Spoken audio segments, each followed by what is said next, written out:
सदगुरुदेव की जय हो। जय सतगुरुदेव की। बंदी छोड़ पूर्ण ब्रह्म परमेश्वर सदगुरुदेव संत रामपाल जी महाराज जी की जय हो। बारम्बार सत कोट कोट करो मार शास्त्रों शंकुवार दंडाकार प्रणाम है। शंकुवार दंडाकार प्रणाम है।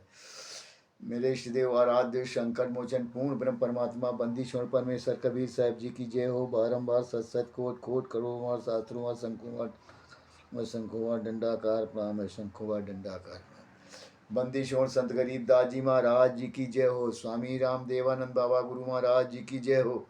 बंदी छोड़ पूर्ण ब्रह्म परमेश्वर सदगुरु संत रामपाल जी महाराज जी की जय हो। सब संतों की जय हो। सब भक्तों की जय हो। धर्मी पुस्तों की जय हो। काशी धाम की जय हो। बरवाला धाम की जय हो। सत साहिब सभी भगत भाइयों और बहनों को सत साहिब और सभी जगत वासी जगत के भाई बहनों को नमस्कार, प्यार भरा राम राम। सत साहिब सभी दास का नाम राम किशोर गुप्ता। दास का नाम है राम किशोर दास उर्फ गुप्ता जी। दामोदर नगर कानपुर उत्तर प्रदेश का रहने वाला हूँ। मेरा मोबाइल नंबर 99 19 69 48 15 है।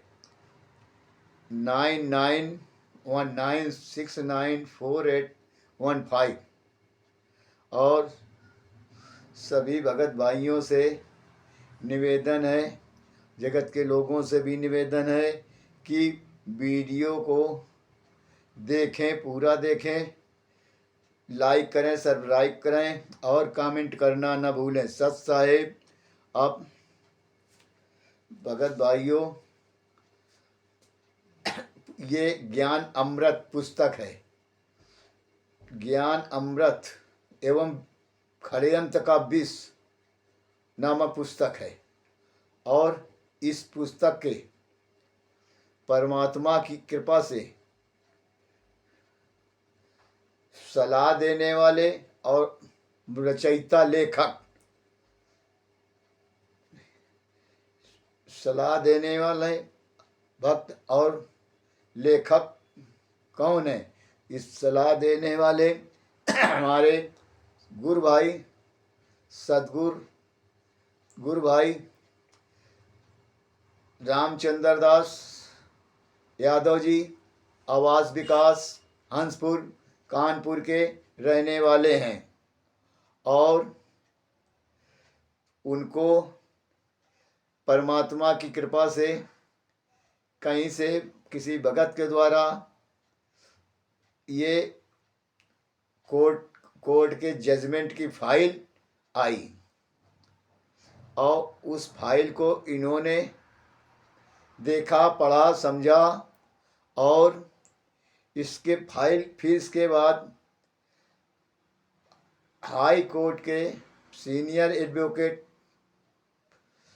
सजभूषण दास जी भगत जी के से बात हुई उनकी, तो रामचंद्र भगत जी ने सजभूषण दास जी से कहा कि भगत जी इस फाइल को जजमेंट को अंग्रेजी से हिंदी में कन्वर्ट करो।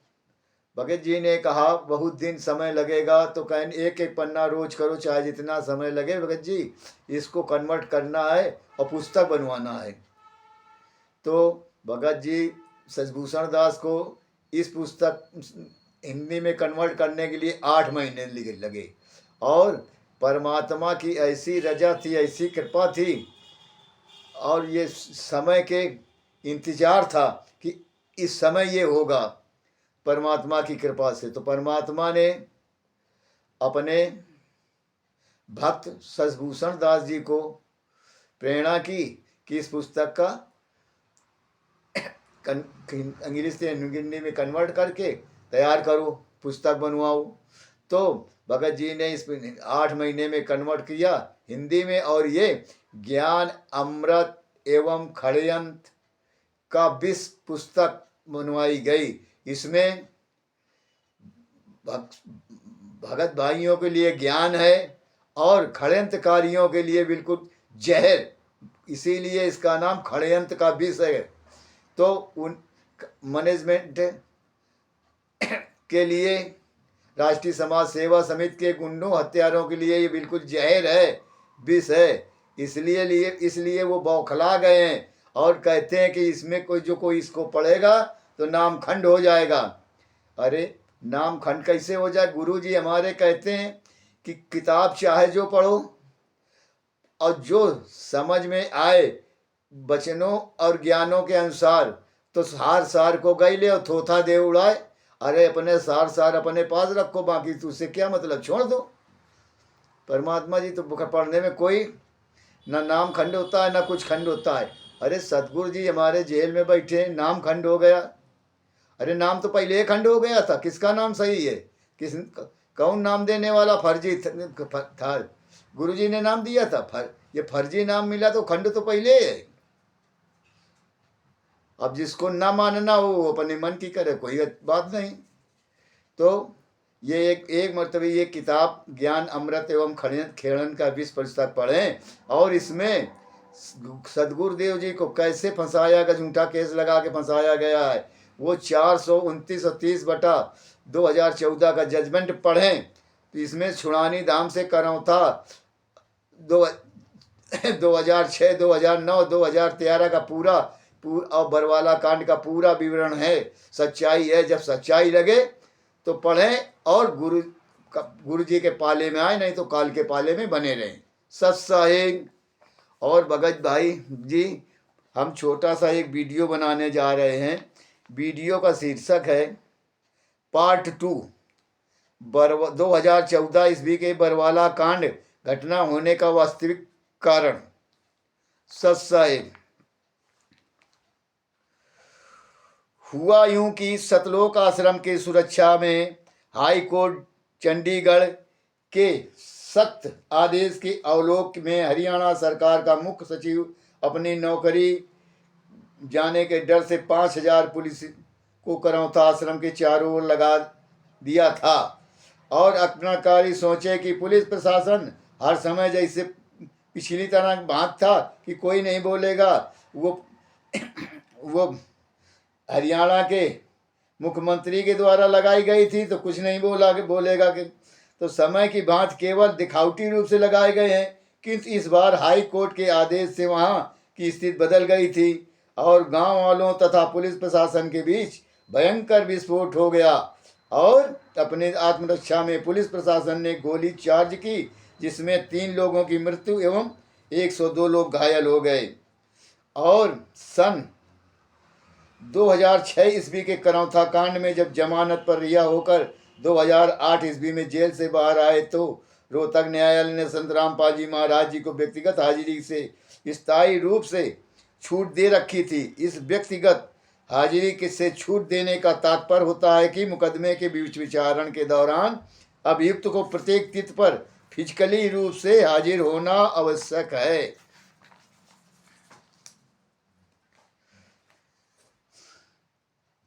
आवश्यक नहीं है। जब न्यायालय को अभियुक्त की आवश्यकता महसूस होगी तो वो अभियुक्त को न्यायालय में उपस्थित होने के लिए सूचित करेगा, नोटिस निर्गत करेगा और व्यक्तिगत उपस्थिति से छूट के आदेश को निरस्त कर देगा। इस प्रक्रिया के तहत रोहतक न्यायालय ने संत रामपाल जी महाराज को सत्र न्यायालय रोहतक में पेशी दर्ज कराने हेतु नोटिस जारी किया। तो साथ ही सत्र न्यायालय ने व्यवस्था बनाए रखने एवं व्यवस्था में कोई व्यवधान पैदा नहीं हो, इसको ध्यान में रखते हुए रोहतक न्यायालय में पेशी दर्ज कराने हेतु वीडियो कॉन्फ्रेंसिंग की सुविधा संत रामपाल जी महाराज जी को देते हुए रोहतक न्यायालय ने तिथि 14 जुलाई 2014 को निर्धारित किया तथा संत रामपाल जी महाराज जी को हिसार कोर्ट से वीडियो कॉन्फ्रेंसिंग के माध्यम से रोहतक सत्र न्यायाधीश के न्यायालय में पेशी दर्ज कराने का सुविधा प्रदान किया। संत रामपाल जी महाराज सदा कानून का सम्मान करने वाले, कानूनी प्रक्रिया के अधीन चलने वाले न्यायालय के अनुसार दिनांक 14 जुलाई 2014 को वीडियो कॉन्फ्रेंसिंग के माध्यम से अपनी पेशी रोहतक न्यायालय में दर्ज कराने हेतु हिसार कोर्ट में गए हुए थे। तो इधर क्या था, इधर राष्ट्रीय समाज सेवा समिति को इस बात की जानकारी हुई कि संत रामपाल जी पेशी दर्ज कराने हेतु दिनांक 14 जुलाई 2014 को हिसार कोर्ट जाने वाले हैं।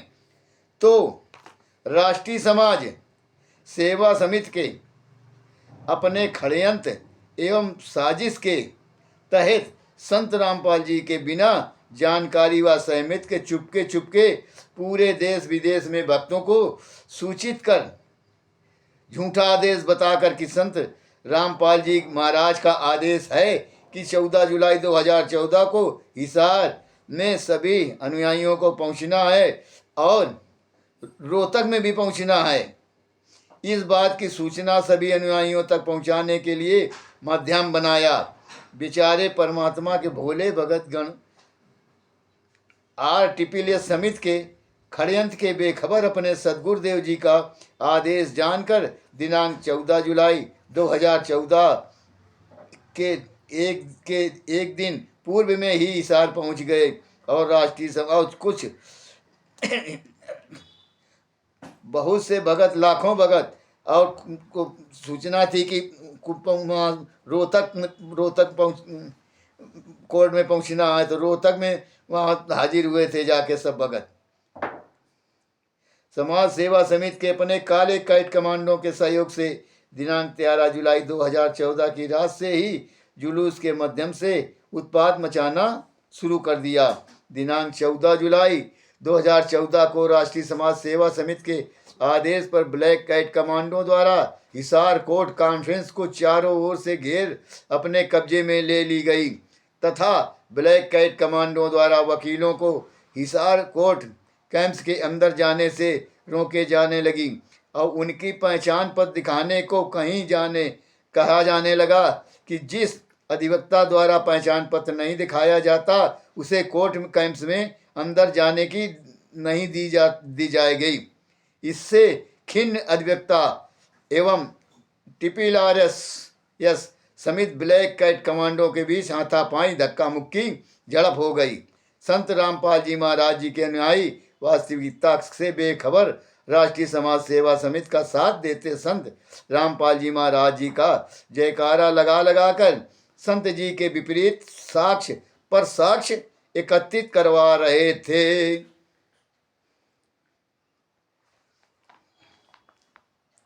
और हुआ यूं कि वकीलों का विध्यंग संघ एवं जजों का बेंच एक बीच इस घटना को लेकर अतिशीघ्र एक आपातकालीन बैठक बुलाई गई। बैठक में न्यायालय का अवमानना होना सर्वसम्मत से आदेश पारित की गई तथा साथ ही सर्वसम्मत से निर्णय लिया गया कि इस घटना से संबंधित बात चंडीगढ़ हाई कोर्ट को सूचित की जाए और बार बेंच से मिलकर इस मामले में से चंडीगढ़ हाई कोर्ट को अवगत कराया गया और वहाँ प्रश्न उत्पन्न हुआ कि ये घटना किसके द्वारा कारित कराया गया। जवाब में आया कि सभी ने जयकारा संत रामपाल जी का लगा रहे थे तो उन्हीं के कमांडो एवं अन्य पक्षधर लोग थे। न्यायालय अन्य किसी का नाम नहीं जानती थी। जयकारा में केवल संत रामपाल जी महाराज जी का नाम आया करता था। इसलिए चंडीगढ़ हाई कोर्ट ने शिव मोटो अवमानना का केस संत रामपाल जी महाराज जी के विरुद्ध दायर कर हाई कोर्ट किसके रजिस्ट्रार का प्रतिवेदन हेतु निर्देशित जारी कर दिया और रजिस्ट्रार का प्रतिवेदन आया कि ये मामला प्रथम दृष्टया न्यायालय के अवमानना का बनता है। प्रतिवेदन के आधार पर संत रामपाल जी महाराज जी के खिलाफ दिनांक 21 जुलाई 2014 को अवमानना का केस दायर हुआ जिसका नंबर CROCP 12/2014 है, जिसमें दिनांक 8 अगस्त 2014 को सदगुरुदेव जी को उपस्थित होने एवं मामले में कारण देने के लिए निर्धारित हुआ। सत साहिब और भगत भाइयों, आज का वीडियो यहीं से पार्ट 2 समाप्त होता है और आगे पार्ट 3 का वीडियो आगे बनाया जाएगा। सत साहिब और सभी भगत भाइयों को बताते चलें दोबारा कि ये ज्ञान अमृत पुस्तक मंगाएं, और मंगाने का पता है इसका हाई कोर्ट के सीनियर एडवोकेट शशिभूषण दास जी, रोहतास जिला, सासाराम, बिहार प्रदेश। और उनका मोबाइल नंबर है 9931592093, 9931592093। तो सभी भक्त भाई ये इस वीडियो में देख लें, ये भी मोबाइल नंबर अंकित है। और सभी भगत भाई ये ज्ञान अमृत पुस्तक मंगाएं और पढ़ें, चाहे वो मैनेजमेंट के भक्त हों, चाहे साधु संगत पवन ठग के हों, या नकली नानक की आत्मा संजय ठग के साथ भगत लगे हुए हों, मगर ये पुस्तक ज्ञान अमृत एवं षड्यंत्र का विष एक बार जरूर से जरूर पढ़ें और सच्चाई जानें, और सच्चाई लगे इसमें कि सच्चाई है इस किताब पुस्तक में, ज्ञान अमृत एवं षड्यंत्र का विष पुस्तक में, तो इस पुस्तक के साथ साथ सदगुरु जी के पाले में आ जाएं, नहीं तो उन ठगों ही के बारे में काल के साथ लगे रहो। सत साहिब। और आपका वीडियो समाप्त होता है, और सभी भक्त भाइयों और जगत के लोगों से निवेदन है लाइक करना और सब्सक्राइब और कमेंट करना ना भूलें। सत साहिब।